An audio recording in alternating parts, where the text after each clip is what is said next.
Hey, what's up guys? Mike, Red Fox. In this video, we're going to check out this new riserless mining motherboard from ASRock, the H510 Pro BTC Plus. This is my first riserless mining motherboard. I'm going to get it set up, get it mining, and figure out who this is for, what it might be useful for, and how I can use it here in my setup.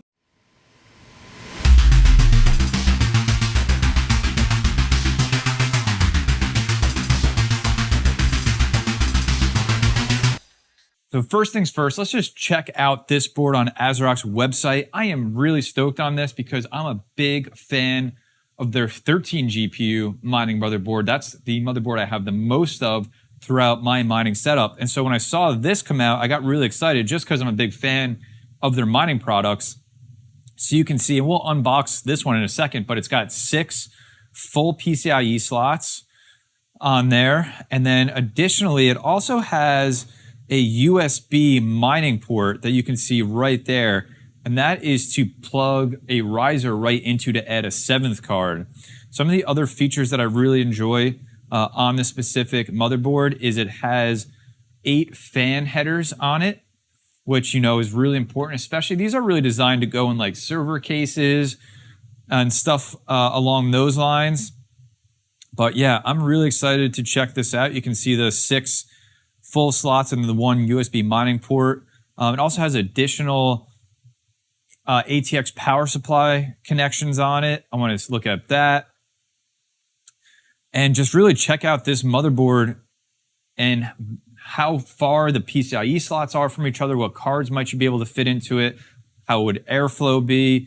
One of the pros of a motherboard like this is no risers, right? You can just go right onto the board itself, which can save you some money potentially and save you some real estate, some space, especially if you go the server case route. But before we get into any of that, I just want to shout out AAA Wave.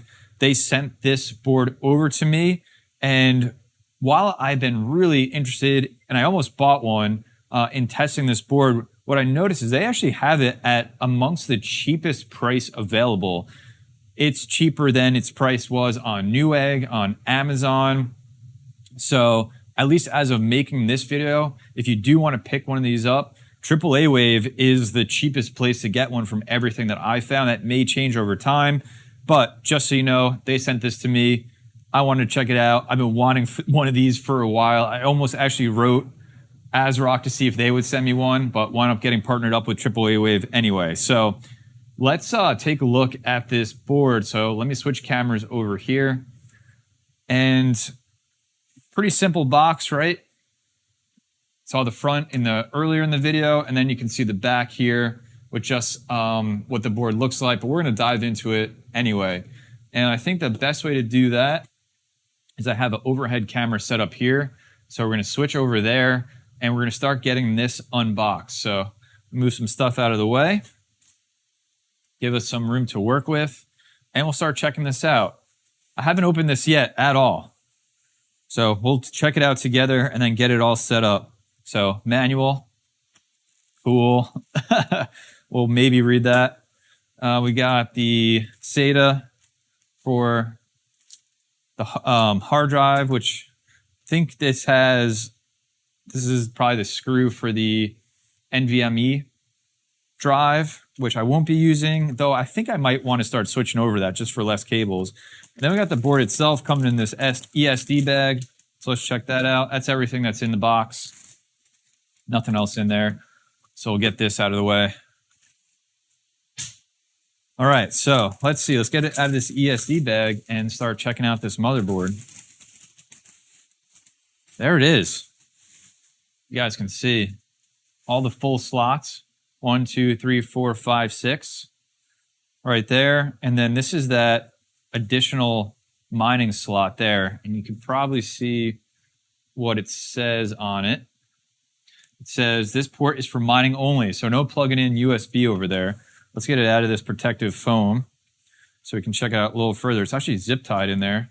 So let me clip those and we'll get this out. All right, got it free. So let's check this out. Try not to flex this board too much.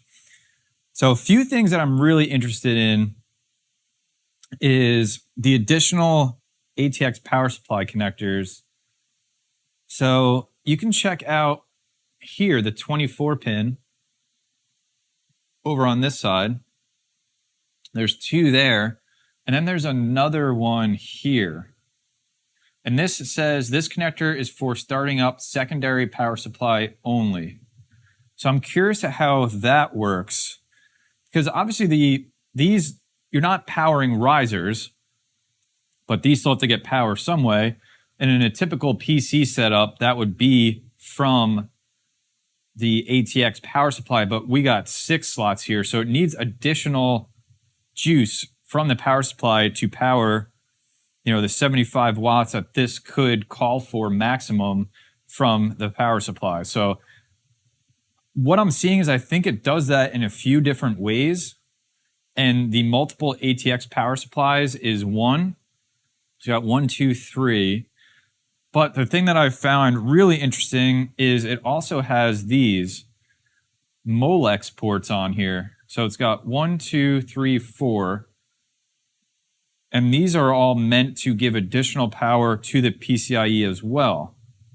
Which, if traditionally you look at powering risers, the best thing to do is use PCIe to power a riser, avoid SATA, and avoid Molex. But here, they actually suggest that you use Molex for stability. And I don't know, so on the other version of the board, the 13 GPU mining motherboard, you know, obviously that only has 1 full slot and you're powering the risers separately. You don't have to use the Molex on that board, but I gotta imagine on this one, it's gonna be beneficial because these are full slots.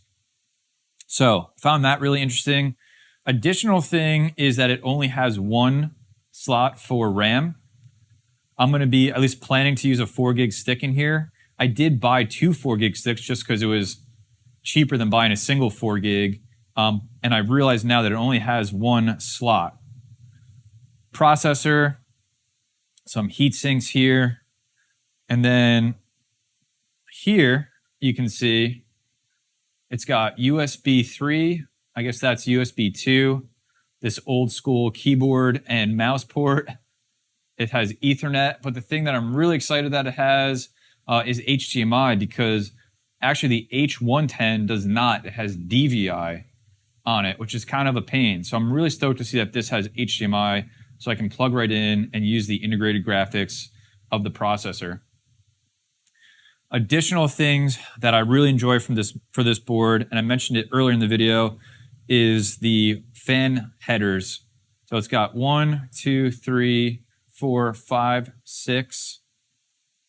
I believe it has 8 on here. Yep. We got 7. And I think 8 is over here somewhere as well. Here's 8 over here.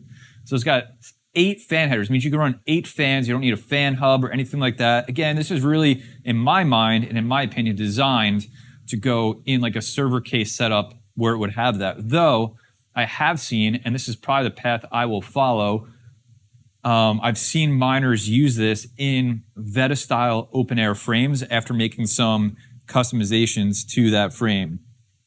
So that's an overview of this motherboard. The things that I'm curious to see, and we'll test with a few graphics cards today, is the spacing in these slots, because airflow is most important.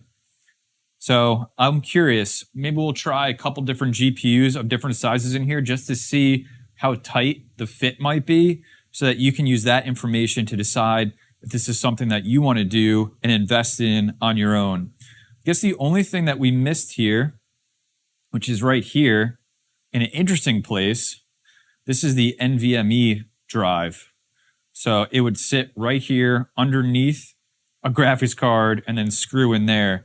It's a really interesting place for that. I'm not sure if I'm stoked on that, but it has its SATA port right there for an SSD, which is probably what I'll be going with here in this build. So let me do this. I'm going to get the RAM installed, processor installed, and I'll get a single GPU on. We'll check out the BIOS and all of that, and then we'll start slotting up some cards and just look at spacing overall, and then I'll decide maybe where I want to go with this and how I might be able to use this in a full build. So check it out. I got the motherboard, everything installed. Let me show you what I'm using in there just in case you need it. So this is Kingston HyperX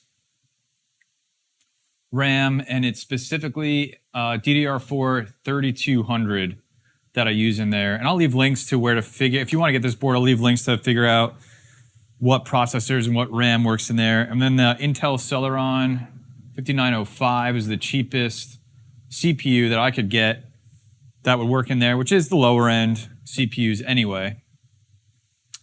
So have all that wired up. The other thing I forgot to mention about this motherboard, just like the 13 GPU version, is it has, which I just so much appreciate, it has the power button and reset button on the motherboard itself. The other thing I noticed as I was putting cards on here, which we'll go over in a second, is that the Molex that's on this for supplemental power or power for the PCIe is only for slots 3, 4, 5, and 6. So I'm using the first two slots right here, and I don't think I need that because those are specifically for these slots. Additionally, this power supply connector, it might be hard to see through all the cables and stuff, is a secondary. So this is the main connector for power supply, and then these two are both secondary for power supplies. And that's everything else additionally that I found as I was getting this board ready. So what I did right now is I put some of the biggest cards that I have on here. So this is a Strix 3070 Ti, which is huge, and then next to it is a Asus TUF 3080.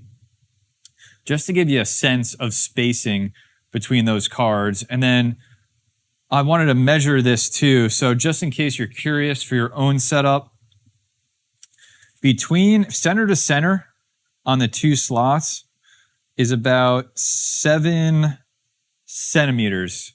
And then between each is a little under 6 centimeters between each slot, to give you an idea. But hopefully just the representation of the GPUs gives you an idea.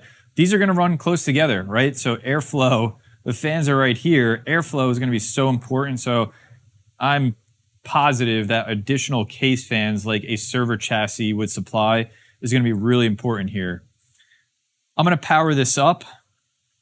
So let's do that. I'm going to hit the power on the power supply and make sure all of this works. All right, we're powered up. So the one thing that I want you to see as this powers up is that this shows on the screen here. And it gives you a representation of what cards are detected, which is really, really nice. So we'll get back to the overhead and let that boot up here. So it gives you a representation of what cards are detected. The other thing that this board has is it has small LEDs next to each PCIe slot, and those will illuminate if that slot is given an error. Maybe the card's not seated properly or something else is going on. Those will light up if there's an error. So that's really nice too. So let's go back over here and just check that both those are detected over in Device Manager. So let's check this out. So I should have a 3070 Ti and a 3080 picked up here. And there it is, I do. And what the hell, let's get this thing mining for a second. So I just put some quick overclocks on these to get them mining on ETH. This is using the latest T-Rex miner. And you can see I'm just really focusing on temperatures of these cards. Actually much better than I expected considering how close they are. They are in the open air, but it's still probably around 85 degrees Fahrenheit down here. And I'm really paying attention to those RAM temperatures, which you see in yellow, 92C on the 3070 Ti and 94C on the 3080, which is fine as far as I'm concerned. And that looks really good. So last thing I'm going to do before wrapping up this video is just get some smaller cards on here so you can see how they sit next to each other. So you got a sense of the big cards. Let me get the small GPUs up. Just to give you a sense of what it's like to have some smaller cards in there. I'm not going to get this up in mining or anything, but just so you can see the spacing. I mean, I can get my whole hand between these cards. And this is a MSI Ventus 3060 Ti, EVGA 1660 Super, and this is an XFX 6600 XT. So some of the smaller cards, not the smallest, but some of the smaller cards that I have and that are probably on the more affordable side of GPUs. So just to give you an idea in case you want to do this setup on your own. So that's it. Let me wrap this one up. I actually really enjoy this motherboard. Some of the features that it has, it's built for mining, and any board that is built for mining specifically just always has those little quality of life features that make mining easier. And I love the LEDs it has. I love the power buttons on the motherboard. I love the HDMI directly on the board. I love the 8 fan headers on this board for you to connect external fans, multiple power supply setups. It's really fantastic. I think that this is designed to be in a server case. I don't think there's any doubt in that. You can absolutely build an open air frame with it. For me, in my personal setup, which many of you know is in a grow tent, I think a board this wide just prohibits airflow coming up and through the cards. Though I still plan on building a rig with this and probably just really focusing on getting air through the cards, mostly instead of up through the cards. So I'm going to try that out in a future build where I'll use this board, get 6 graphics cards on it, test temperatures, and use external fans to push air through. But overall, super happy with this motherboard. Highly recommend it. If you need to pick one up, AAA Wave has them in stock as of making this video, and amongst the cheapest prices that I've seen for this particular motherboard. I'll leave links down in the description below of the RAM I use, CPU I use, and of course, to this board itself. Hope you guys enjoyed the video. Hit the like button if you did. Subscribe for more content on GPU mining. Join my Discord if you want to chat. Link is in the description below. Leave any comments if you have any questions on this down in the comment section below, and I'll do my best to answer them.